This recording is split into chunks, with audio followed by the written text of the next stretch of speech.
তাকবীর।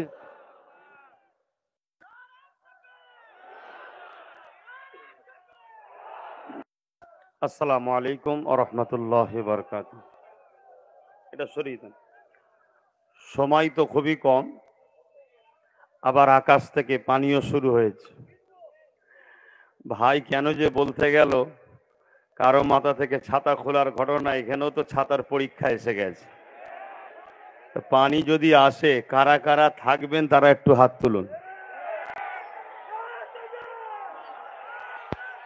এখন ছাতা কিন্তু আমার কাছেও নেই, আপনাদের কাছেও নেই, ভিজতে পারবেন তো? আবার শীতের সময় চলছে। আচ্ছা, কমিটিকে বলবো ওইদিকে ঘিরে রাখো, কেউ না পালাতে পারে। হাত তুলেছে ভিজবো বলে আর পালাবে এমনটা না হয়। তো যাক, সংক্ষেপ সময়, পানি আবার জোরেই আসছে, সত্যিই আসছে। তো দেখা যাক না কি হয়। কি বলছেন, বলবো না থাকবে? তো শেষে বক্তব্য দিয়া খুব সমস্যা, কেন সবাই সব কিছু বলে দেয় আর লাস্টে বাকি থাকে আমার পালাই। তা আমি কি আর আলোচনা করব, আমি এতটুকুই আলোচনা করি, এ লড়াই আজকে শেষ নয়, এ লড়াই আগামী তো হবে না, আজ থেকেই বন্ধ হবে। এটা পূর্ব মাদারীপুর কলাঘাট থেকে শুরু হয়েছে, একেবারে শেষ দিকে শুরু, কলাঘাটের শেষ প্রান্তে। আমি চাই পূর্ব মাদারীপুর, যেটা আমার দাদু হজরতে হাজি মুস্তফা আচার, এরাদের কম্পিউট কি বলে, এরা এদের এই মিডিয়া ভাইগুলো একটু জিনিসপত্র ঢেকে লিখ, কেন এদের একটা বড় অবদান আছে ভাই, এদের জন্যই তো খবর সব জায়গায় সম্প্রচার হয়।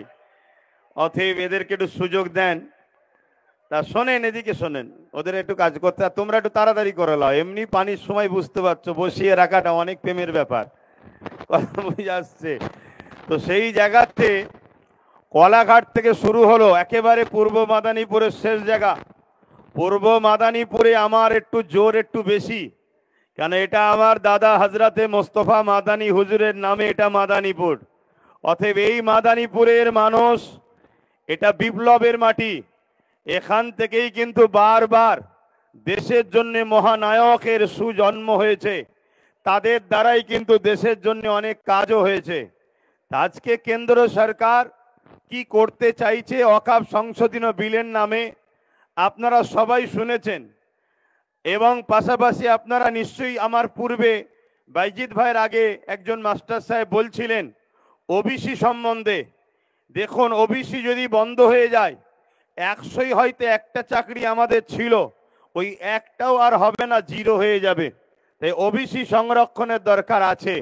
এটাকে পূর্ণ বহালের জন্য আমাদেরকে সংগ্রামে ধারাবাহিকতা আরো বাড়িয়ে যেতে হবে। এতেও কি আপনারা প্রস্তুত আছেন তো নাকি? তবে মনে রাখবেন, যেভাবে ওবিসি সিস্টেম সুপ্রিম কোর্ট থেকে দিয়ে লাইন গাইডলাইন দিয়েছিল, ওইভাবে যদি রাজ্য সরকার তত্ত্বাবধান করে গাইডলাইন মেনে যদি মানুষকে ওবিসির আন্ডারে আনতো, তাহলে আজকে কিন্তু ওবিসি বন্ধ হতো না। এটাও একটা সাজানো পরিকল্পনা, যাতে করে ওবিসি বন্ধ হয়ে যায়। এখনো কিন্তু সময় আছে, রাজ্য সরকারের সৎ ইচ্ছা থাকলে ওবিসির যে সিস্টেম, সেই সিস্টেম গাইডলাইন মেনটেন করে রাজ্য সরকার যদি সুপ্রিম কোর্টে জমা দেয়, আমার সংবিধান অনুযায়ী যতটুকু জ্ঞান আছে, সুপ্রিম কোর্ট ওবিসিকে আবার পূর্ণ বহাল করার জন্য আইন অবশ্যই তিনি ঘোষণা করবেন। কিন্তু রাজ্য সরকার সৎ ইচ্ছা দেখাচ্ছেন না। তাই আমরা এখান থেকে রাজ্য সরকারকেও বলবো, এই দ্বিচারিতার মুখোশ এক আর মুখ এক, এরকম যেন না দেখানো হয়। আপনি আপনার সৎ ইচ্ছা দ্বারা ওবিসির যে গাইডলাইন, সেই গাইডলাইন অনুযায়ী সুপ্রিম কোর্টে অবিলম্বে আপনি কাগজ জমা দিন। এর পাশাপাশি নিশ্চয়ই এই বিষয়টা আলো হয়েছে না হয়েছে কি জানি না, মাদ্রাসা শিক্ষা পুরো দেশ জুড়ে যেমন ওয়াকফকে কেন্দ্র সরকার দখল করতে চাইছে, ওয়াকফ যদি চলে যায়, মাদ্রাসাও যাবে, মসজিদও যাবে, কবরস্থান, ঈদগাহ, খানকা সবই যাবে। অ্যাকচুয়ালি ইসলামের পেহচান, মুসলমানদের পেহচান, মুসলমানের পরিচয় সবটাই মিটে যাবে। কিন্তু রাজ্য সরকারও মাদ্রাসাকে বড় সুকৌশলে ধ্বংসের দিকে ঠেলে দিচ্ছে, এটাও আপনাদের একটু সজাগ করানো দরকার। কেন এখানে লেখা আছে, দেখুন, মাদ্রাসা বাঁচাবার জন্য কিন্তু মাদ্রাসা শিক্ষা বাঁচাও। আপনারা নিশ্চয়ই জানেন, স্কুল কলেজ যেখানেই হোক, পরীক্ষা দিবার পরে একটা মার্কশিট দেওয়া হয়, রেজাল্ট। ওই মার্কশিটে বিভিন্ন সিলেবাসের নাম থাকে, অঙ্ক, ভূগোল, বাংলা ইত্যাদি ইত্যাদি, ইংলিশ সহ। ঠিক তেমনই মাদ্রাসা শিক্ষায় এই সিলেবাসের নাম ছিল কোরআনে কত পেয়েছে। কিন্তু আপনারা জানেন কি জানেন না, উলামা হযরত, ইমাম সাহেব হযরত, মুসলিম সমাজ প্রেমী মানুষ, আপনারা মন দিয়ে শোনেন, আমরা যাকে আপনারা এত ভালোবাসলেন, তিনি ক্ষমতার পাওয়ারে মাদ্রাসা শিক্ষা থেকে বড় প্ল্যান মাফিক এই পশ্চিম বাংলায় কোরআনকে তুলে দিয়েছে। তাই মার্কশিট থেকে কোরআনের অপশনটাও বন্ধ করে দিয়েছে। যেমন কেন্দ্র সরকার ইসলামকে মিটাবার জন্য, মসজিদ মাদ্রাসাকে মিটাবার জন্য ওয়াকফ সংশোধনী আইনের নামে কালা কানুন তৈরি করতে চাইছে। আমরা এখান থেকে পূর্ব মাদারীপুর কোলাঘাট থেকে আন্দোলনের সূচনা চলে আসছে, ধারাবাহিক চলে আসছে। আজকেও আমরা আন্দোলন থেকে আওয়াজ তুলব, এই কেন্দ্র সরকারের এই কালা কানুন আমরা মানছি না। এই কালা কানুনকে অবিলম্বে বন্ধ করতে হবে, ঠিক না বেঠিক? আওয়াজ দিয়ে বলুন, ঠিক না বেঠিক? ঠিক তেমনি এখান থেকেই রাজ্য সরকারকেও জানাবো, আপনি যে বড় আস্তে আস্তে সাইলেন্ট ভাবে মাদ্রাসা থেকে কোরআনের শিক্ষাকে তুলে দিতে চাইছেন, এই ষড়যন্ত্র আপনাকে বন্ধ করে মাদ্রাসাতে কোরআনের শিক্ষা যেভাবে ছিল ওইভাবে চালু রাখতে হবে, ঠিক না বেঠিক? জোরে বলুন, ঠিক না বেঠিক? যদি না হয় তাহলে আন্দোলন যেমন কেন্দ্র সরকারের বিরুদ্ধে চলছে, রাজ্য সরকারের বিরুদ্ধে আমাদের আন্দোলন চলবে না, চলবে না। আওয়াজ তুলে, হাত তুলে সাক্ষী দেন, হাত তুলে সাক্ষী দেন। কেন কেন্দ্র সরকারকে আমরা জানিয়ে দিই, দেশকে ভালোবাসি, আপনার যে গদিটা প্রধানমন্ত্রীর, ওই গদিকেও সম্মান করি। তার মানে এটা নয় আপনি ইসলামের বিরুদ্ধে, মসজিদের বিরুদ্ধে, কোরআনের বিরুদ্ধে, ইসলামের বিরুদ্ধে কোন রকম ক্ষমতার জন্য আইন তৈরি করবেন। আমরা বেঁচে থাকতে এই আইন হতে দেব না। তাহলে আপনাকে আগে ঠিক করতে হবে, আইন পরে করবেন। আগে আমাদের যুব সমাজের বুকে তাজা খুনগুলো গুলি করে করে ধরাতে হবে, তারপরে আইন করতে আপনি পারবেন। তার আগে পর্যন্ত আইন আমরা হতে দেব না। কেন? আমরা দেশকে ভালোবাসি, সংবিধানকে ভালোবাসি। ঠিক মনে রাখবেন, আমরা জানের থেকেও বেশি আমার ইসলাম, আমার কোরআন, আমার মসজিদ মাদ্রাসাকেও ভালোবাসি, ঠিক না বেঠিক?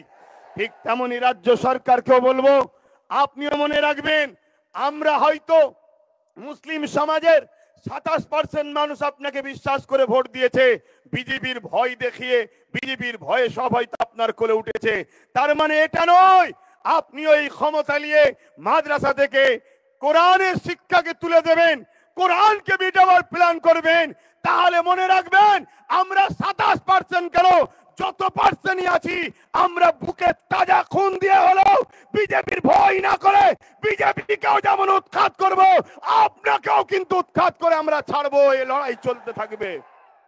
অতএব আমাদের লড়াই, আমাদের আন্দোলন, আমার ধর্ম, আমার ইসলাম, যেটা আমার সংবিধান আমাকে রাইট দিয়েছে, তার উপরে কেন্দ্রও যেন হাত না দেয়, রাজ্যও যেন হাত না দেয়। এটা আমাদের আন্দোলন চলবে, ঠিক না বেঠিক? কিন্তু বলার তো অনেক কিছু আছে, তারপরেও পানি এসে বীজখানে। এ ভাইয়েরা একটু মোবাইল টোবাইলে ব্যস্ত হয়ে গিয়েছিল, মিডিয়া ভাইয়েরা, দেখ এখন আর ব্যস্ত হননি। কিন্তু তারপরেও পূর্ব মাদারীপুর থেকে আমি একটা বিষয় নিয়ে প্রথম আলোচনা শুরু করব। ওয়াকফ নিয়ে তো অনেকে বলেছে, আমি একটু বলছি, কিন্তু তার আগে একটা বিষয় আপনাদের সকলের দৃষ্টি আকর্ষণ করছি। পূর্ব মেদিনীপুরের একজন ব্যক্তি শুভেন্দু অধিকারী জিনার নাম, তিনি কিছুদিন আগে তিনার মাথায় সেকুলার ভূত চেপেছিল। তাই তিনি আমাদেরই সাথে, মোল্লা মলি সাহেব, আমার সাথে নয়, অনেক পীর সাহেব পীরজাদার সাথে ইফতার পার্টিতেও গেছে, তরমুজও খেয়েছে। হঠাৎ করে সেকুলার ভূত ওনার নেবে গিয়ে এখন কমলার ভূত নেবেছে। উনি বক্তব্য দিতে দিতে আমার দেশের সংবিধানের বিরুদ্ধে বক্তব্য দিচ্ছে। তাই এখান থেকে আওয়াজ তুলবো, শুভেন্দু অধিকারী বাবুকে, আপনি রাজনীতি করছেন, রাজনীতি করুন, ধর্মীয় ধর্ম খেলা করবেন না। কেন? ধর্ম এমন একটা মহব্বত, ভালোবাসার জিনিস, এই আগুনে কিন্তু আপনার রাজত্বের সব শেষ হয়ে ধ্বংস হয়ে যাবে, এটা সতর্ক আপনাকেও করে দিচ্ছি। তিনি এই পূর্ব মেদিনীপুরের বক্তব্য দিতে দিতে বলেছে যে পশ্চিম বাংলায় হিন্দু সরকার করব, হিন্দু সরকার করব। আমি শুভেন্দু বাবুকে জানতে চাই, হিন্দু ভাই বোন বাবা মাদেরকে এতটাই মূর্খ মনে করেন? ৭৭ বছর সে স্বাধীন হয়েছে, সেইখান থেকে আজ পর্যন্ত পশ্চিম বাংলায় যত মুখ্যমন্ত্রী হয়েছে সবাই হিন্দু মুখ্যমন্ত্রী ছিলেন, মুসলমান কেউ হয়নি। কিন্তু আজকে আপনি রাজ্য সরকারকে কি সরকার বুঝাতে চাইছেন? মুসলিম সরকার। আমাদের চোখকে ঘোরাতে চাইছেন, আমাদের মাইন্ডকে ডাইভার্ট করতে চাইছেন। আপনারা দুজন সেটিং করে একসাথে বসে চা খেচ্ছেন, তার বেলায় সমস্যা নাই, অথচ বাইরে বেরিয়ে হিন্দু মুসলমান করে আমার বাংলা সম্প্রীতিকে নষ্ট করতে চাইছেন। আপনি কিন্তু এই আগুন লেগে খেলা করছেন, আগুন লেগে খেলা করা বন্ধ করুন। আপনি বলছেন হিন্দু সরকার করতে হবে। আমি জানতে চাই, বাংলায় কি হিন্দু সরকার নাই? হিন্দু সরকার তো রয়েছে। মমতা ব্যানার্জি ধর্মীয় পরিচয়, তিনি হিন্দু। বিভাজনে আমি যাচ্ছি না, সত্যটা বলছি। কিন্তু আপনাকে আমি আর একটা প্রমাণ দিচ্ছি। দীঘার মতো পিকনিক স্পটে, দীঘার মতো বেড়াবার জায়গায় আজকে সেখানে ধর্মের স্থান, হিন্দুদের মন্দির তৈরি হচ্ছে। আমি তাতে বিরোধী নই, ঘৃণার দিকে যাচ্ছি না।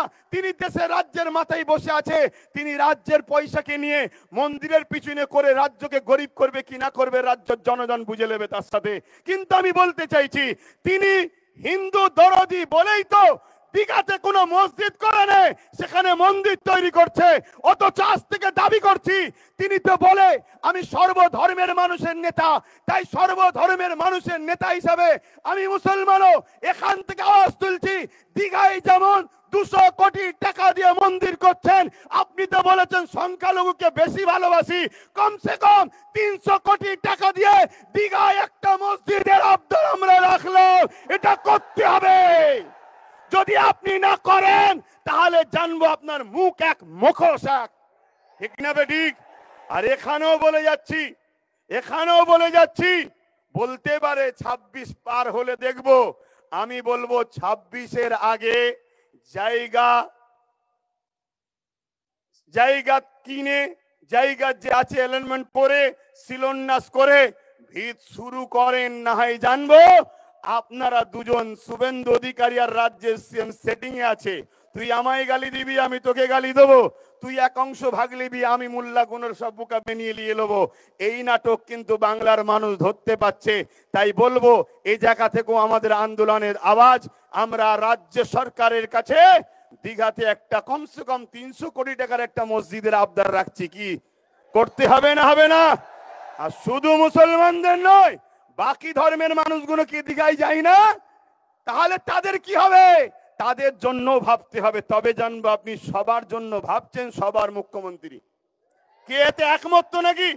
হাত তুলে বলুন, একমত তো নাকি? একমত তো নাকি? একমত তো নাকি? এটা আমাদের অধিকার, দাবি আছে। কিন্তু আজ শুভেন্দু বাবু তিনি বারবার মানুষের চোখকে, আইকে অস করছে, এমন ভাবে বিভাজন তৈরি করতে চাইছে যেন রাজ্যের সিএম মুসলমানদের, উনি অন্য কোন একটা সরকার তৈরি করতে চাইছে। আরে আপনাদের কি সেটিং, এটা সবাই বুঝতে পেরে গেছে। তো যাক, আমি আবার ফিরে আসছি। এখানে আরেকটা কথা বলি, আজকে বাংলায় নাকি জঙ্গিদের সরকার চলছে, বলছে না বলেনি? আচ্ছা, একটা রাজ্যে জঙ্গি সরকার, তার সাপোর্টারের সরকার রয়েছে, এরকম কথা যদি কেউ বলে তাকে অবিলম্বে অ্যারেস্টের দরকার আছে না নাই? শুভেন্দু অধিকারীর সঙ্গে মমতা ব্যানার্জির বন্ধুত্ব না ঝগড়া এখানেই প্রমাণ হবে। যদি অ্যারেস্ট করে জানবো সত্যিই ঝগড়া, অ্যারেস্ট যদি না করে জানবো সব তলায় তলায় মিল আছে। এই কথা একমত তো নাকি? আচ্ছা, আমি আমার জায়গায় পুনরায় ফিরে আসছি। ওয়াকফ নিয়ে একটু বলি এবারে, এটাই তো শেষ, বাকিটা সব বলা হয়ে গেছে। কিন্তু ওয়াকফ বিলে কি আছে এটা আমাদের একটু জানতে হবে। ওয়াকফ বিলের মধ্যে এমন কিছু আইন তৈরি করতে চাইছে সংশোধনের নামে, যে আইন দ্বারা দিনের মতো সত্য ওয়াকফ মুসলিমদের ব্যক্তিগত সম্পদ, এ সম্পদ আর মুসলমানদের হাতে থাকবে না। প্রথমে আমাদের জানা দরকার, শুধু কি মুসলমানদের এই ওয়াকফ সম্পত্তি আছে, অন্য ধর্মের ভাইদের নাই? হ্যাঁ আছে। এই ভারতবর্ষে দেবত্ব সম্পত্তি আছে যেটা হিন্দু ভাইদের, এটাও আমাদের জানানো দরকার। না হয় হিন্দু ভাইদের কাছে গিয়ে ফিস ফিস করে জানানো হচ্ছে সব মুসলমানরা নিয়ে নিচ্ছে, মুসলমানদের সব হয়ে গেছে। শুনুন আমার হিন্দু ভাইদের, দুটো মন্দিরের যা জায়গা আছে ভারতবর্ষ জুড়ে মুসলমানদের অত জায়গা নেই। সেই দেবত্ব সম্পত্তি দুটো মন্দিরে আছে। সেই সম্পত্তি তাদের পূর্বপুরুষরা তাদের ধর্মীয় ভালোবাসায় তারা দান করেছে, উৎসর্গ করেছে। তাদের বিশ্বাস, আস্থা, ভক্তি, ভালোবাসা তাদের কাছে, যেটাকে বলা হয় দেবত্ব সম্পত্তি। ঠিক তেমনই এই ভারতবর্ষে আদিবাসী ভাইদের জল জঙ্গলের সম্পদ রয়েছে। সেই সম্পদ আজকে কোথায়? এইখান থেকে মন দিয়ে শুনুন। আদিবাসী ভাইদের জল জঙ্গলের সম্পদকে আজকে আইন করে কেন্দ্র সরকার দখল করেছে। সেই দখল করে সেখান থেকে আদিবাসী ভাইদের অধিকারকে হরণ করে দিয়ে ওই সম্পদের ওপরে বড় বড় কর্পোরেশনদের হাতে তুলে দিয়ে জঙ্গলকে পরিষ্কার করে বড় বড় শিল্পপতিরা সেখানে কলকারখানা তৈরি করছে, আবাদ করছে। আজকে আদিবাসী ভাইদের থাকা দুষ্কর হয়েছে, তাদের ঘর বাড়ি বাঁচানো দুষ্কর হয়েছে, তাদের বাচ্চাদের জীবন জীবিকা, তাদের ধর্মীয় স্বাধীনতা সবকিছুর উপরে আজকে হস্তক্ষেপ হচ্ছে। ঠিক তেমনই এটা 2023 আইনটা করেছিল। আজকে 2024 ওয়াকাফকে নিতে চাইছে। কেন ওয়াকাফকে নিতে চাইছে? ওয়াকাফ সংশোধনীয় বিলের নামে এই ওয়াকাফকে যদি তারা হরণ করতে না পারে তাহলে এই রাষ্ট্রকে বিশেষ একটা ধর্মীয় রাষ্ট্র বলে ঘোষণা করতে পারছে না। কেন? এই ভারতবর্ষে একটা মসজিদ আছে কেরলে 1400 বছর বয়স, এই ভারতবর্ষে মসজিদ আছে গুজরাটে 1300 বছর বয়স। এই 1400, 1300, 1000 বছরের মসজিদ প্রমাণ দিচ্ছে ভারতবর্ষে মুসলমান নতুন নয়। হাজার হাজার বছরের মুসলমান এরা ভারতে রয়েছে। হাজার হাজার বছর ধরে এদের কবরস্থান আছে, হাজার হাজার বছরের ধরে এদের মাদ্রাসা আছে। এ থেকে প্রমাণ হচ্ছে যে স্বাধীনতার আগেও হাজার হাজার বছর ধরে এদেশে ভারতবর্ষে মুসলমান রয়েছে। অতএব যে দেশে হাজার হাজার বছর ধরে মুসলমান থাকে সেই দেশটাকে বিশেষ একটা ধর্মীয় দেশ বলে ঘোষণা করতে তাদের অসুবিধা হচ্ছে। বুঝে আসছে? তারা আইন তৈরি করে এই ওয়াকাফকে কেন্দ্র সরকার দখল করবে। দখল করে 1400 বছরের মসজিদকে বিরান করে দিতে চাইছে, ভেঙে দিতে চাইছে। যেমন আজকে জল জঙ্গলের সম্পদ আদিবাসী ভাইদের হাত থেকে কেড়ে নিয়েছে, ঠিক তেমনি 1300 বছরের গুজরাটের মসজিদকে ভেঙে দিয়ে কর্পোরেশন প্রমোটিংদের হাতে তুলে দেবে। এক কথায় আদানি আম্বানির হাতে তুলে দেবে। আপনারা জানেন কি জানি না, বোম্বাই একটা বিশাল বাড়ি আছে, এমন করে রিলায়েন্স কোম্পানির যিনি মালিক তার বাড়ি রয়েছে। ওই বাড়িটা যে জায়গায় দাঁড়িয়ে আছে ওটা ওয়াকাফ সম্পদ এবং এতিমখানার জন্য ওই সম্পদকে মুসলমানরা দান করেছে। সেই জায়গা দখল করে আজকে তারা বিশাল বাড়ি তৈরি করেছে। তাদের ভয় হয় কোনোদিন যদি মুসলমান তার সম্পদকে নিয়ে নেয় তাহলে আমার বন্ধুর এই বাড়িটা চলে যাবে। তাই কেন্দ্র সরকার এই ওয়াকাফকে অ্যাক্টের নামে, সংশোধনের নামে নিজের সম্পদকে হরণ করতে চাইছে। এখানে যদি মসজিদ চলে যায়, মাদ্রাসা চলে যায়, কোরাকি বলে কবরস্থান চলে যায়, এক কথায় ওয়াকাফকে যদি নিয়ে নেয়, ভারতের মুসলমান শোনো, পশ্চিম বাংলার মুসলমান শোনো, তোমরা পরিচয় দিতে পারবে না তোমরা ভারতীয় ছিলে, তোমরা পরিচয় দিতে পারবে না। তাহলে বলো, বাঁচতে গেলে এই ওয়াকাফের বিরুদ্ধে আমাদেরকে লড়াই জারি রাখতে হবে না হবে না? করে বলুন, ওয়াকাফের বিরুদ্ধে লড়াই করতে হবে না হবে না? তাতে যদি হাজারো প্রাণ বুলেটের গুলিতে, বোম বন্দুকের গুলিতে কেন্দ্র ডালিম সরকারের অত্যাচার শুরু হয়েছে। ভাই কেন যে বলতে গেল, কারো মাথা থেকে ছাতা খোলার ঘটনা, এখানেও তো ছাতার পরীক্ষা এসে গেছে। পানি যদি আসে, কারা কারা থাকবেন তারা একটু হাত তুলুন। এখন ছাতা কিন্তু আমার কাছেও নেই, আপনাদের কাছেও নেই, ভিজতে পারবেন তো? আবার শীতের সময় চলছে। আচ্ছা, কমিটিকে বলবো ওইদিকে ঘিরে রাখো, কেউ না পালাতে পারে। হাত তুলেছে ভিজবো বলে আর পালাবে এমনটা না হয়। তো যাক, সংক্ষেপ সময়, পানি আবার জোরেই আসছে, সত্যিই আসছে। তো দেখা যাক না কি হয়। কি বলছেন? বলবো না থাকবে? শেষে বক্তব্য দিয়া খুব সমস্যা, কেন সবাই সবকিছু বলে দেয় আর লাস্টে বাকি থাকে আমার পালাই। তা আমি কি আর আলোচনা করব? আমি এতটুকুই আলোচনা করি, এ লড়াই আজকে শেষ নয়। এ লড়াই আগামী তো হবে না, আজ থেকেই বন্ধ হবে। এটা পূর্ব মাদারীপুর কলাঘাট থেকে শুরু হয়েছে, একেবারে শেষ দিকে শুরু, কলাঘাটের শেষ প্রান্তে। আমি চাই পূর্ব মাদারীপুর, যেটা আমার দাদু হজরতে হাজি মুস্তফা, আচ্ছা এরা এদের কম্পিউটার কি বলে, এরা এদের এই মিডিয়া ভাইগুন একটু জিনিসপত্র ঢেকে লিখ, কারণ এদের একটা বড় অবদান আছে ভাই, এদের জন্যই তো খবর সব জায়গায় সম্প্রচার হয়। অতএব এদেরকে একটু সুযোগ দেন। তা শোনেন, এদিকে শোনেন, ওদের একটু কাজ করতে, আর তোমরা একটু তাড়াতাড়ি করে লাও। এমনি পানির সময় বুঝতে পারছো বসিয়ে রাখাটা অনেক প্রেমের ব্যাপার, কথা বুঝে আসছে। তো সেই জায়গাতে কলাঘাট থেকে শুরু হলো একেবারে পূর্ব মাদারীপুরের শেষ জায়গা। পূর্ব মাদারীপুরে আমার একটু জোর একটু বেশি, কেন এটা আমার দাদা হজরতে মোস্তফা মাদানী হুজুরের নামে এটা মাদারীপুর। অতএব এই মাদারীপুরের মানুষ, এটা বিপ্লবের মাটি। এখান থেকেই কিন্তু বারবার দেশের জন্য মহানায়কের সুজন্ম হয়েছে, তাদের দ্বারাই কিন্তু দেশের জন্য অনেক কাজও হয়েছে। আজকে কেন্দ্র সরকার কি করতে চাইছে ওয়াকফ সংশোধনী বিলের নামে আপনারা সবাই শুনেছেন, এবং পাশাপাশি আপনারা নিশ্চয়ই আমার পূর্বে বাইজিৎ ভাইয়ের আগে একজন মাস্টার সাহেব বলছিলেন ওবিসি সম্বন্ধে। দেখুন, ওবিসি যদি বন্ধ হয়ে যায়, 100ই হয়তো একটা চাকরি আমাদের ছিল, ওই একটাও আর হবে না, জিরো হয়ে যাবে। তাই ওবিসি সংরক্ষণের দরকার আছে। এটাকে পূর্ণ বহালের জন্য আমাদেরকে সংগ্রামে ধারাবাহিকতা আরো বাড়িয়ে যেতে হবে। এতেও কি আপনারা প্রস্তুত আছেন তো নাকি? তবে মনে রাখবেন, যেভাবে ওবিসি সিস্টেম সুপ্রিম কোর্ট থেকে দিয়ে লাইন গাইডলাইন দিয়েছিল, ওইভাবে যদি রাজ্য সরকার তত্ত্বাবধান করে গাইডলাইন মেনে যদি মানুষকে ওবিসির আন্ডারে আনতো, তাহলে আজকে কিন্তু ওবিসি বন্ধ হতো না। এটাও একটা সাজানো পরিকল্পনা যাতে করে ওবিসি বন্ধ হয়ে যায়। এখনো কিন্তু সময় আছে। রাজ্য সরকারের সৎ ইচ্ছা থাকলে ওবিসির যে সিস্টেম, সেই সিস্টেম গাইডলাইন মেনটেন করে রাজ্য সরকার যদি সুপ্রিম কোর্টে জমা দেয়, আমার সংবিধান অনুযায়ী যতটুকু জ্ঞান আছে, সুপ্রিম কোর্ট ওবিসিকে আবার পূর্ণ বহাল করার জন্য আইন অবশ্যই তিনি ঘোষণা করবেন।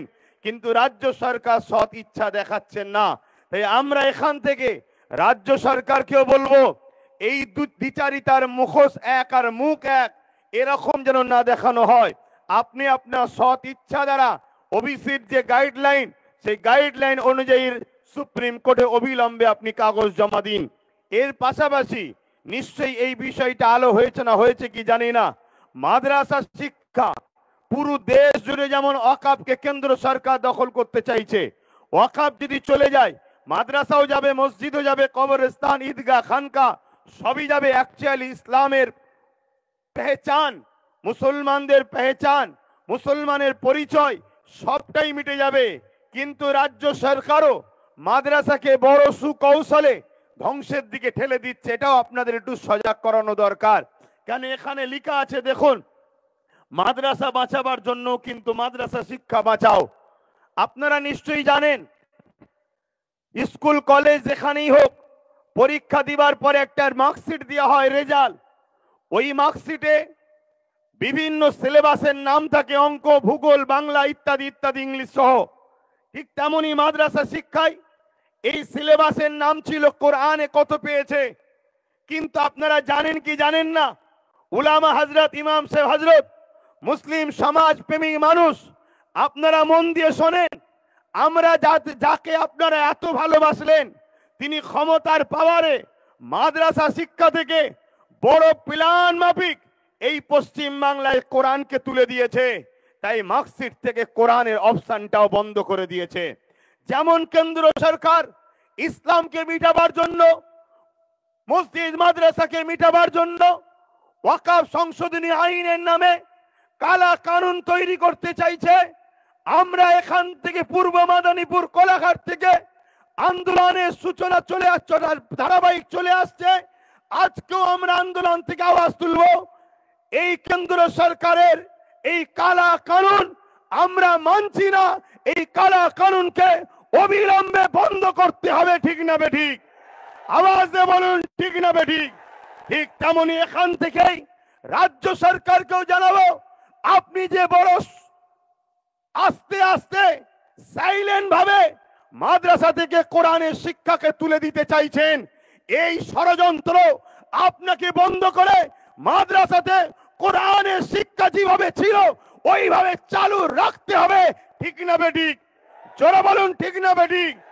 যদি না হয় তাহলে আন্দোলন যেমন কেন্দ্র সরকারের বিরুদ্ধে চলছে, রাজ্য সরকারের বিরুদ্ধে আমাদের আন্দোলন চলবে না, চলবে না। আওয়াজ তুলে হাত তুলে সাক্ষী দেন, হাত তুলে সাক্ষী দেন।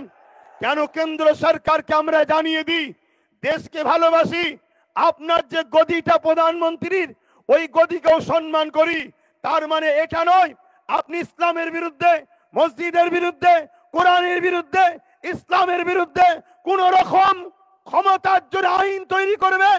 আমরা বেঁচে থাকতে এই আইন হতে দেব না। তাহলে আপনাকে আগে ঠিক করতে হবে, আইন পরে করবেন। আগে আমাদের যুব সমাজের বুকে তাজা খুনগুলো গুলি করে করে ধরাতে হবে, তারপরে আইন করতে আপনি পারবেন। তার আগে পর্যন্ত আইন আমরা হতে দেব না। কেন আমরা দেশকে ভালোবাসি, সংবিধানকে ভালোবাসি। ঠিক মনে রাখবেন, আমরা জানের থেকেও বেশি আমার ইসলাম, আমার কোরআন, আমার মসজিদ মাদ্রাসাকেও ভালোবাসি, ঠিক না বেঠিক? ঠিক তেমনি রাজ্য সরকারকেও বলবো, আপনিও মনে রাখবেন, আমরা হয়তো মুসলিম সমাজের 27% মানুষ আপনাকে বিশ্বাস করে ভোট দিয়েছে, বিজেপির ভয় দেখিয়ে, বিজেপির ভয়ে সব হয়তো আপনার কোলে উঠেছে। তার মানে এটা নয় আপনিও এই ক্ষমতা নিয়ে মাদ্রাসা থেকে কোরআনের শিক্ষাকে তুলে দেবেন, কোরআনকে মিটাবার প্ল্যান করবেন। তাহলে মনে রাখবেন, আমরা 27% কেন, যত পার্সেন্টই আছি আমরা বুকে তাজা খুন দিয়ে হলো বিজেপির ভয় না করে বিজেপিকেও যেমন উৎখাত করব, আপনাকেও কিন্তু উৎখাত করে আমরা ছাড়বো। এই লড়াই চলতে থাকবে। অতএব আমাদের লড়াই, আমাদের আন্দোলন, আমার ধর্ম, আমার ইসলাম, যেটা আমার সংবিধান আমাকে রাইট দিয়েছে, তার উপরে কেন্দ্রও যেন হাত না দেয়, রাজ্যও যেন হাত না দেয়। এটা আমাদের আন্দোলন চলবে, ঠিক না বেঠিক? কিন্তু বলার তো অনেক কিছু আছে, তারপরেও পানি এসে বীজখানে। এ ভাইয়েরা একটু মোবাইল টোবাইলে ব্যস্ত হয়ে গিয়েছিল, মিডিয়া ভাইয়েরা, দেখ এখন আর ব্যস্ত হননি। কিন্তু তারপরেও পূর্ব মাদানীপুর থেকে আমি একটা বিষয় নিয়ে প্রথম আলোচনা শুরু করব। ওয়াকাব নিয়ে তো অনেকে বলেছে, আমি একটু বলছি, কিন্তু তার আগে একটা বিষয় আপনাদের সকলের দৃষ্টি আকর্ষণ করছি। পূর্ব মেদিনীপুরের একজন ব্যক্তি শুভেন্দু অধিকারী জিনার নাম, তিনি কিছুদিন আগে তিনার মাথায় সেকুলার ভূত চেপেছিল, তাই তিনি আমাদেরই সাথে, মোল্লা মলি সাহেব, আমার সাথে নয়, অনেক পীর সাহেব পীরজাদার সাথে ইফতার পার্টিতেও গেছে, তরমুজও খেয়েছে। হঠাৎ করে সেকুলার ভূত ওনার নেবে গিয়ে এখন কমলার ভূত নেবেছে। উনি বক্তব্য দিতে দিতে আমার দেশের সংবিধানের বিরুদ্ধে বক্তব্য দিচ্ছে। তাই এখান থেকে আওয়াজ তুলবো, শুভেন্দু অধিকারী বাবুকে, আপনি রাজনীতি করছেন, রাজনীতি করুন, ধর্মীয় ধর্ম খেলা করবেন না। কেন ধর্ম এমন একটা মহব্বত, ভালোবাসার জিনিস, এই আগুনে কিন্তু আপনার রাজত্বের সব শেষ হয়ে ধ্বংস হয়ে যাবে, এটা সতর্ক আপনাকেও করে দিচ্ছি। তিনি এই পূর্ব মেদিনীপুরের বক্তব্য দিতে দিতে বলেছে যে পশ্চিম বাংলায় হিন্দু সরকার করব, হিন্দু সরকার করব। আমি শুভেন্দু বাবুকে জানতে চাই, হিন্দু ভাই বোন বাবা মাদেরকে এতটাই মূর্খ মনে করেন? ৭৭ বছর সে স্বাধীন হয়েছে, সেইখান থেকে আজ পর্যন্ত পশ্চিম বাংলায় যত মুখ্যমন্ত্রী হয়েছে সবাই হিন্দু মুখ্যমন্ত্রী ছিলেন, মুসলমান কেউ হয়নি। কিন্তু আজকে আপনি রাজ্য সরকারকে কি সরকার বুঝাতে চাইছেন? মুসলিম সরকার। আমাদের চোখকে ঘোরাতে চাইছেন, আমাদের মাইন্ডকে ডাইভার্ট করতে চাইছেন। আপনারা দুজন সেটিং করে একসাথে বসে চা খেচ্ছেন, তার বেলায় সমস্যা নাই, অথচ বাইরে বেরিয়ে হিন্দু মুসলমান করে আমার বাংলা সম্প্রীতিকে নষ্ট করতে চাইছেন। আপনি কিন্তু এই আগুন নিয়ে খেলা করছেন, আগুন নিয়ে খেলা করা বন্ধ করুন। আপনি বলছেন হিন্দু সরকার করতে হবে, আমি জানতে চাই বাংলায় কি হিন্দু সরকার নাই? হিন্দু সরকার তো রয়েছে। মমতা ব্যানার্জি ধর্মীয় পরিচয়, তিনি হিন্দু। বিভাজনে আমি যাচ্ছি না, সত্যটা বলছি। কিন্তু আপনাকে আমি আর একটা প্রমাণ দিচ্ছি, দীঘার মতো পিকনিক স্পটে, দীঘার মতো বেড়াবার জায়গায় আজকে সেখানে ধর্মের স্থান, হিন্দুদের মন্দির তৈরি হচ্ছে। আমি তাতে বিরোধী নই, ঘৃণার দিকে যাচ্ছি না। তিনি দেশের রাজ্যের মাথায় বসে আছে, তিনি রাজ্যের পয়সাকে নিয়ে মন্দিরের পিছনে করে রাজ্যকে গরিব করবে কি না করবে রাজ্যের জনগণ বুঝে নেবে তার সাথে। কিন্তু আমি বলতে চাইছি, তিনি হিন্দু দরদি বলেই তো দীঘাতে কোনো মসজিদ করে নেই, সেখানে মন্দির তৈরি করছে। অথচ আজ থেকে দাবি করছি, তিনি তো বলে আমি সর্বধর্মের মানুষের নেতা, তাই সর্বধর্মের মানুষের নেতা হিসাবে আমি মুসলমানও এখান থেকে আওয়াজ তুলছি।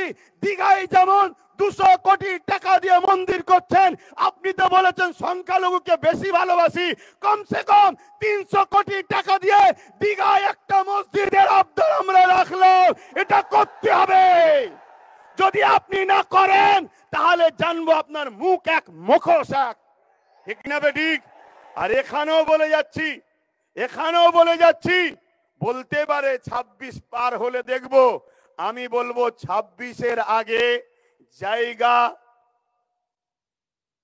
জায়গা কিনে, জায়গা যে আছে অ্যালাইনমেন্ট করে শিলান্যাস করে ভিত শুরু করেন, না হয় জানবো আপনারা দুজন শুভেন্দু অধিকারী আর রাজ্যের সিএম সেটিং এ আছে। তুই আমায় গালি দিবি, আমি তোকে গালি দেবো। তুই এক অংশ ভাগ নিবি, আমি মোল্লা গুণের সব বোকা বানিয়ে নিয়ে নেবো। এই নাটক কিন্তু বাংলার মানুষ ধরতে পারছে। তাই বলবো, এই জায়গা থেকেও আমাদের আন্দোলনের আওয়াজ আমরা রাজ্য সরকারের কাছে দীঘাতে একটা কমসে কম 300 কোটি টাকার একটা মসজিদের আবদার রাখছি। কি করতে হবে না হবে না? আর শুধু মুসলমানদের নয়, বাকি ধর্মের মানুষগুলো কি দীঘায় যায় না?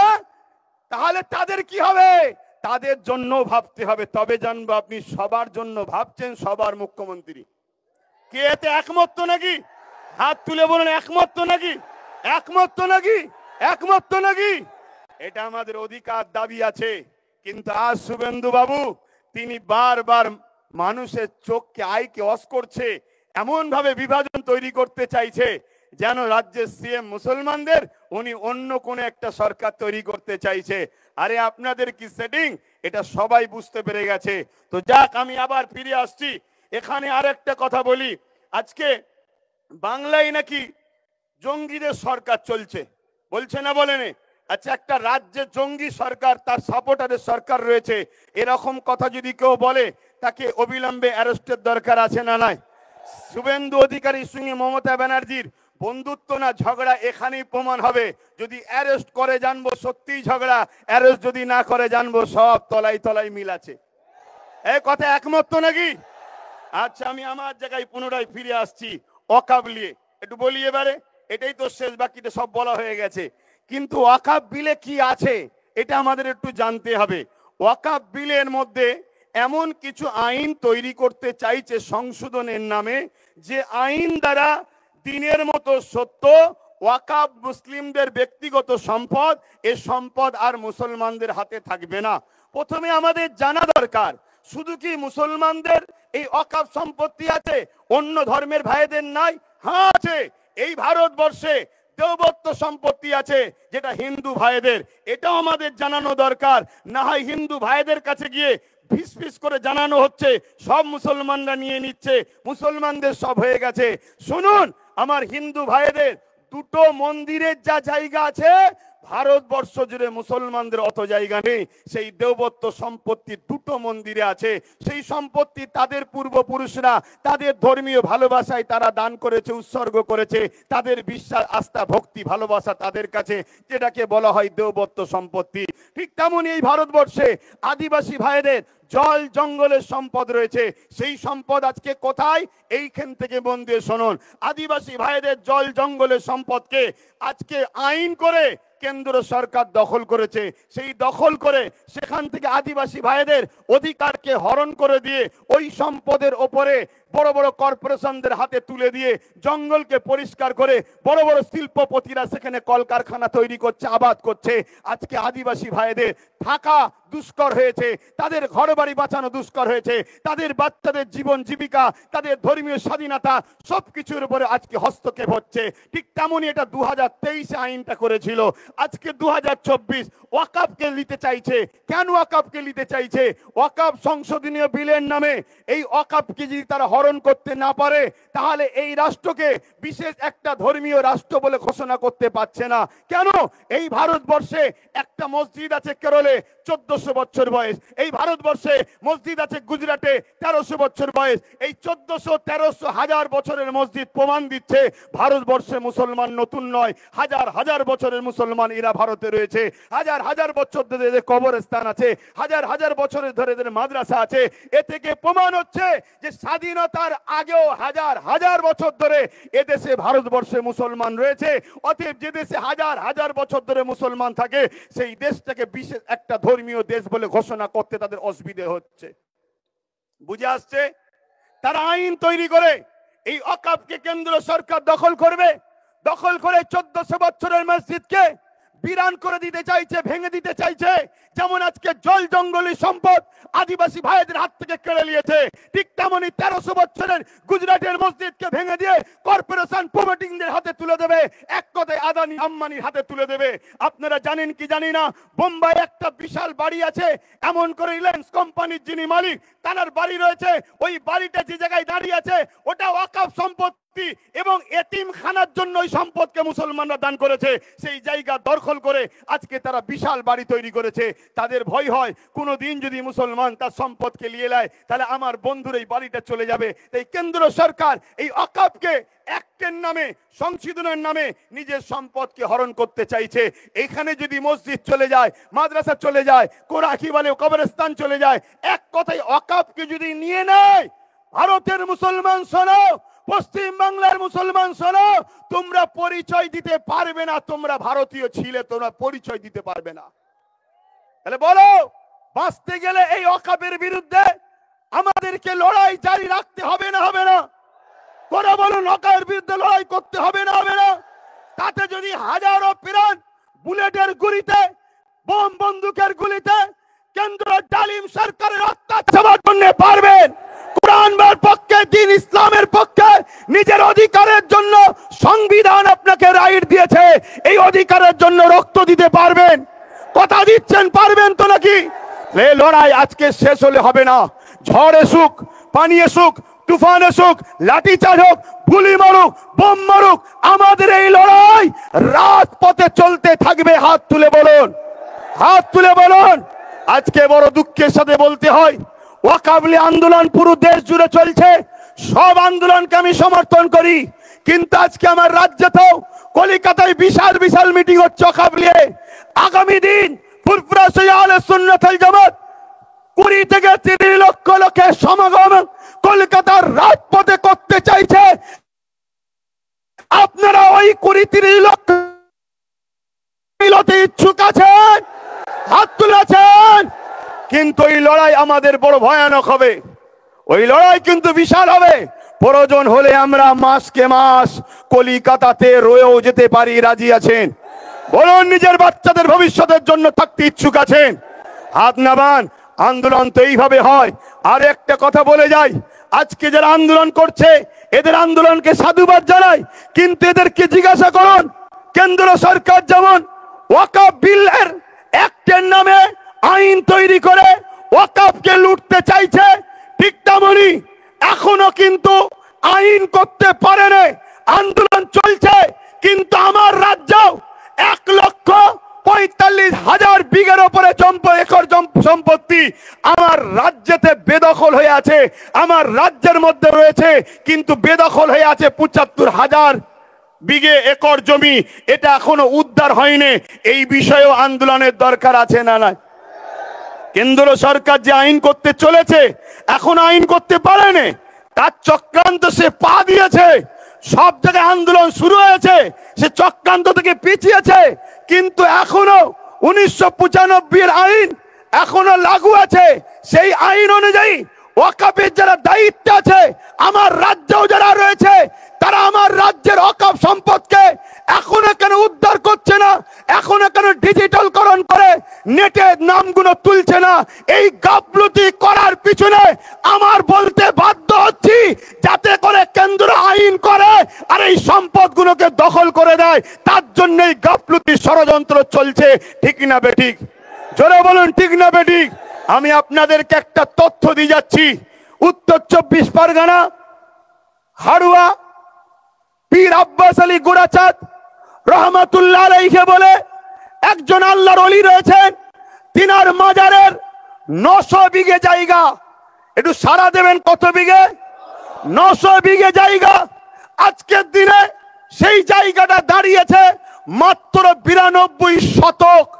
900 বিঘে থেকে দাঁড়িয়ে আছে বর্তমান কত? 92 শতক। 3 বিঘাও নয়, তাহলে 897 বিঘে জায়গা এখনো ভারত পশ্চিম বাংলার হারু আব্বাস আলী হুজুরের বেদখল হয়ে আছে। রাজ্য সরকার বলেছিল ওই জায়গাগুলোকে উদ্ধার করে দেবে। এই আন্দোলনটাও আমাদের করা দরকার আছে না নাই? জোরে বলেন, আছে না নাই? কিন্তু আজ আমরা দুঃখিত, আমরা দেখছি কলিকাতা ভরি আন্দোলন হচ্ছে, কিন্তু রাজ্য সরকারের এই অকাপ বাঁচাবে বলেছিল, এ বিষয়ে একটাও কথা হচ্ছে না। কোন এক জায়গায় আমার বলতে বাধ্য হচ্ছি, কেন্দ্রের বিরুদ্ধে রাজ্যকে সাপোর্ট করা ষড়যন্ত্র চলছে না তো? তাহলে এই আন্দোলনে আমরা নাই।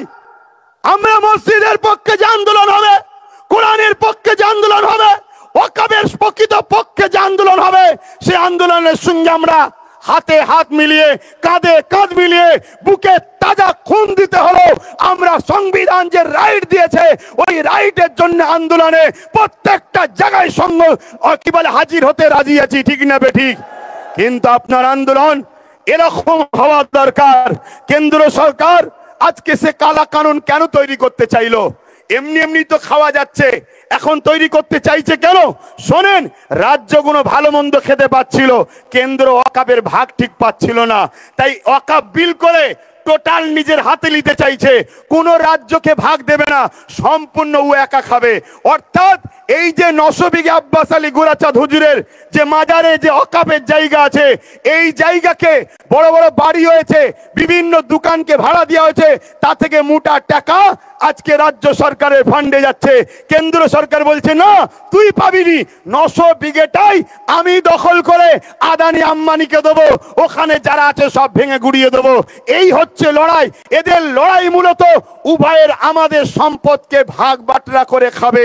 এই জায়গায় বলুন, আমরা যদি আমাদের সম্পদ পেতে চাই, তাহলে কেন্দ্র সরকারের কালা কানুনের বিরুদ্ধে যেমন লড়াই হবে, আমার রাজ্যে যারা ওয়াকাবকে দখল করে বসে আছে ওদের উচ্ছেদ করে আমাদের মসজিদের জায়গা, আমাদের কবরস্থানের জায়গা, আমাদের মাদ্রাসার জায়গা, আমাদের ওয়াকাবের জায়গা আমাদের ফিরিয়ে নিবার জন্য লড়াইয়ের দরকার আছে না নাই? আছে না নাই? তবেই তো লড়াইটা পারফেক্ট হবে। আমার কথা আপনারা বুঝতে পারছেন না পারেননি? কলকাতা যার বিঘে কম বেশি জায়গা, শুধু কলকাতার বুকের আশপাশে আমাদের জায়গা রয়েছে, যে জায়গার অর্থ কত হতে পারে বুঝতে পারছেন? তাহলে সেগুলোরও উদ্ধারের দরকার আছে না নাই? যেমন কেন্দ্র সরকার জুলুম করছে, তার কালা কানুনকে আমরা মানছি না। এ মানবেন নাকি? জোরে বলেন, মানবেন?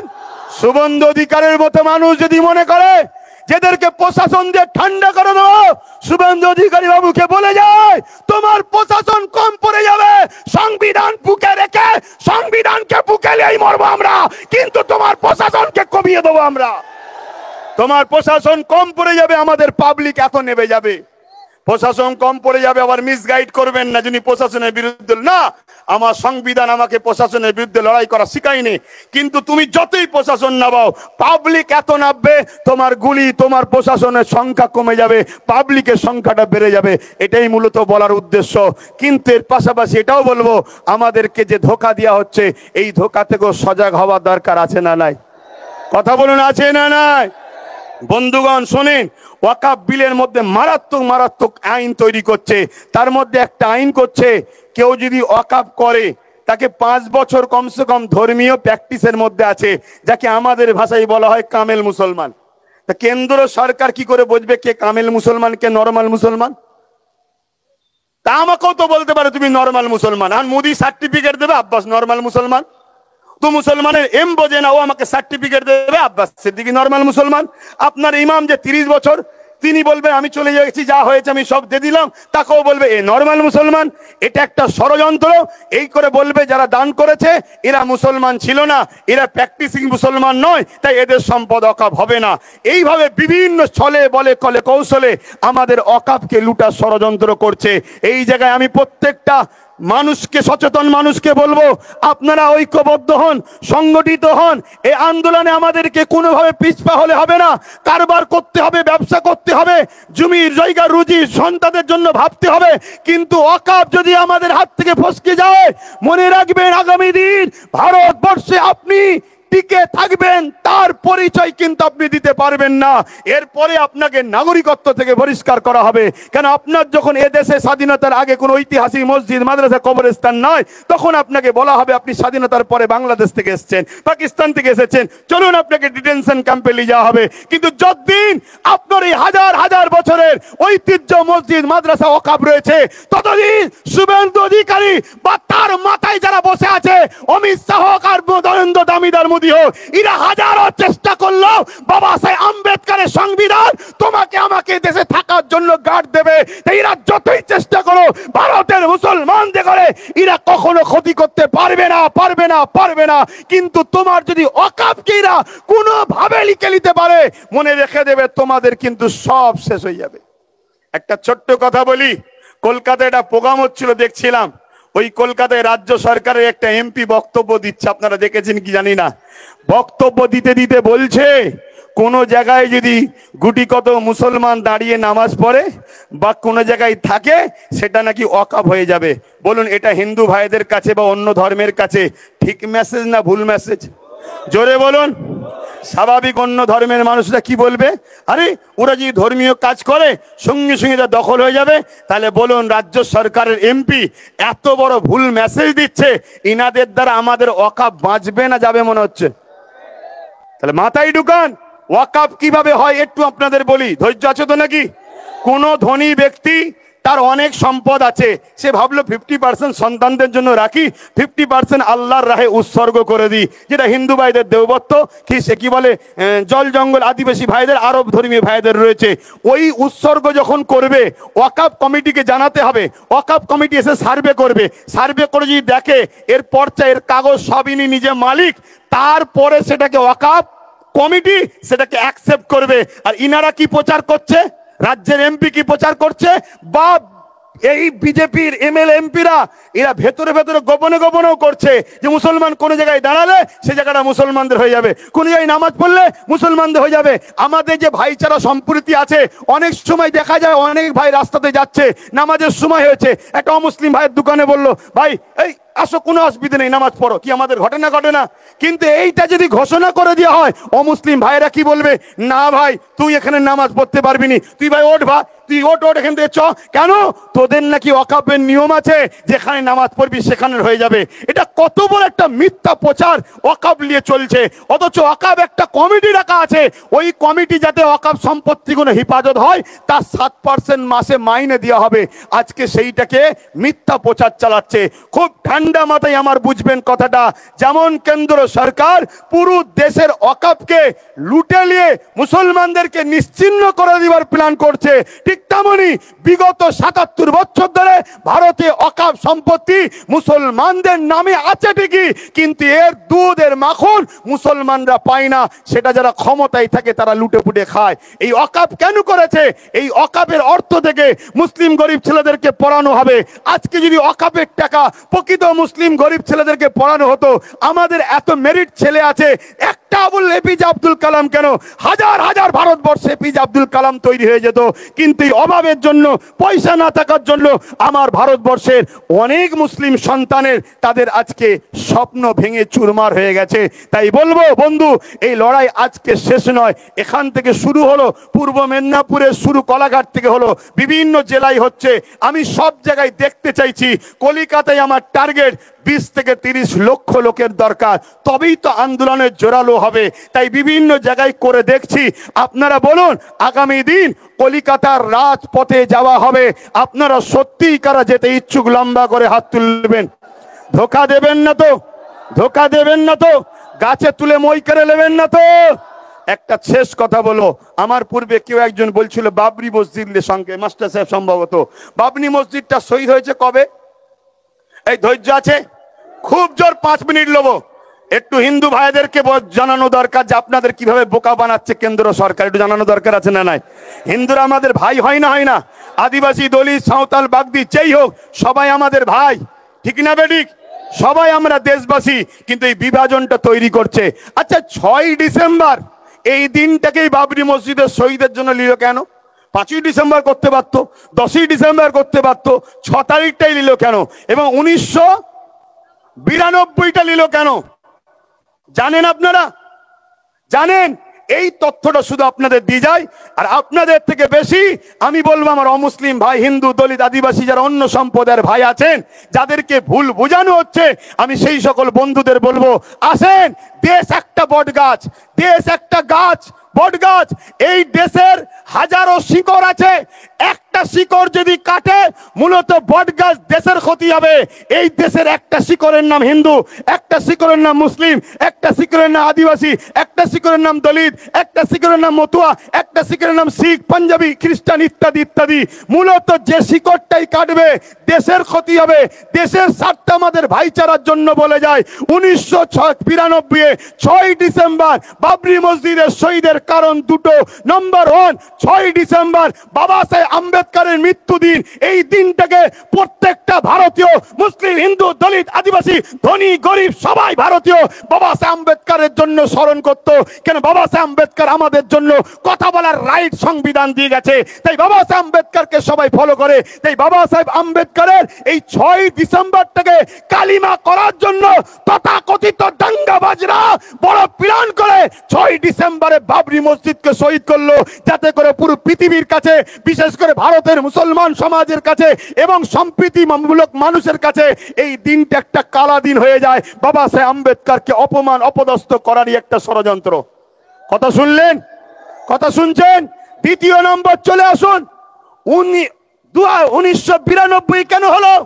হিন্দু মা বাবা, ভাই বোনেরা শুনবেন, দূরে কাছে সোশ্যাল মিডিয়ায় যারা আছেন, বিজেপিকে চিনতেন শিখুন। বিজেপি আসার পর থেকেই শুধু আওয়াজ উঠছে ভারতবর্ষে নাকি হিন্দু খাতরে মে হয়। 2014 আগে ভারতবর্ষ হিন্দু খাতরায় ছিল না। 500 বছরের উপরে মোগলদের শাসনে হিন্দুরা খাতরায় ছিল না, কোন সময় খাতরায় ছিল না। এই 2014 থেকেই হিন্দু খাতরে মে হয়। সত্যি কথাই হিন্দু বিপদে আছে। যদি বলেন কেন, তাহলে আজকে শুনুন মন দিয়ে, রেল বিক্রি করে দিয়েছে, কি বলে এয়ারপোর্ট বিক্রি করে দিয়েছে, কারেন্ট বিক্রি করে দিয়েছে, এলআইসি বিক্রি করে দিয়েছে। এই সরকার আসার পরে 2 কোটি চাকরি দিয়ে বলেছিল কেন্দ্র সরকার, দিতে পারেনি। এই সরকার আসার পরে এলআইসি বিক্রি করে দিল। এলআইসিতে চাকরি করে কারা? 100-র মধ্যে 100টাই অমুসলিম ভাইরা চাকরি করে। কেন? এলআইসি সুদে ইসলামের চলে না, রেল বিক্রি করে দিল। রেলে হকারি করে কারা? বেশিরভাগ আমার অমুসলিম ভাইরা, চাই তাদের আজকে সেখান থেকে রুজি রুটি চলে গেল। এই সরকার আসার পরে পুরো ভারতবাসী আজকে বিপদে আছে। তাই আমার হিন্দু ভাইদেরকে শ্রদ্ধার সাথে বলবো, 1992 সালে এই বাবরি মসজিদকে যখন ভাঙা হয়, ওই সময়ে 1989, 80-তে একটা সাচার কমিটির মতো রিপোর্ট বেরিয়েছিল, মন্ডল কমিটি। এই তো মন্ডল কমিটি, সাচার কমিটি যেমন 2005-06 বেরিয়েছে, ওটা 79-80-তে মন্ডল কমিটি। সেই কমিটিটার রিপোর্ট যারা করেছে তারা বলছে হিন্দু সমাজের একটা বড় অংশ রুজি রুটিতে, অর্থনীতিতে একদম ধ্বংসের দিকে। তাই হিন্দু সমাজকে বাঁচাবার জন্য, এই গরিব মানুষগুলোকে বাঁচাবার জন্য 27% সংরক্ষণের ব্যবস্থা করা হয়েছিল। কিন্তু এই 27% সংরক্ষণকে তথাকথিত যারা হিন্দু দরদি শাস্ত্রে এই বিজেপি হুকুমত কোনোভাবেই মেনে নিতে পারলো না। তাই ধর্ম খেলা করবে বলে 1992 সালে বাবরি মসজিদ দেখিয়ে শহীদ করিয়ে ওই দিকে ভুলিয়ে দিল। হিন্দু ভাইদের 27%টা বন্ধ হয়ে গেল।